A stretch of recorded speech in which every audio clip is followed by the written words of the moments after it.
Okay, now I'm going to show you how I push this lever and I pull this device all the way back. In fact, I don't think anybody told me how to do this. I had to figure it out the hard way. Now that is locked, and that's how I failed to mention it. Not only does it peel and core, it also slices, and this is what helps the thing slice as it goes. This is what peels. So I'm going to show you after you pull that back, you insert the apple from the stem end. Try to get it in the center, and don't have your hand right there, because guess what? This will, okay, now you're going to die when you see how this works. Okay, so now then, what I'm going to do, I'm just going to start winding this thing.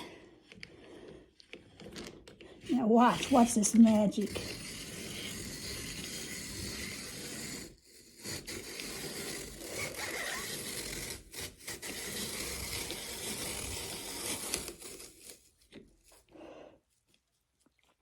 Well, I'm using my left hand, so let me get over here and do it with my right hand. It is easy, even with your left hand. Well, it usually doesn't. That's the first time that's happened, wouldn't you know it? Okay, so now then, it goes ahead and pulls it on out. And then when you get it here, see what you have is a nested group of apple slices.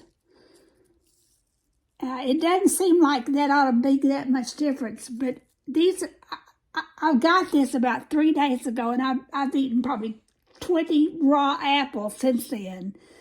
Apples are very, very, very, very good for you. I'm going to dry some today. I'm going to dry some. I have several recipes I'm going to try. I'm going to dehydrate them.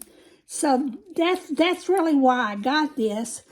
But the greatest benefit of all is that this is such an easy way to make a treat. And I don't know what the mentality is, but it tastes a lot. These taste better than a whole apple. I don't know why, but they do. But anyway, so this is one of my better discoveries for this year.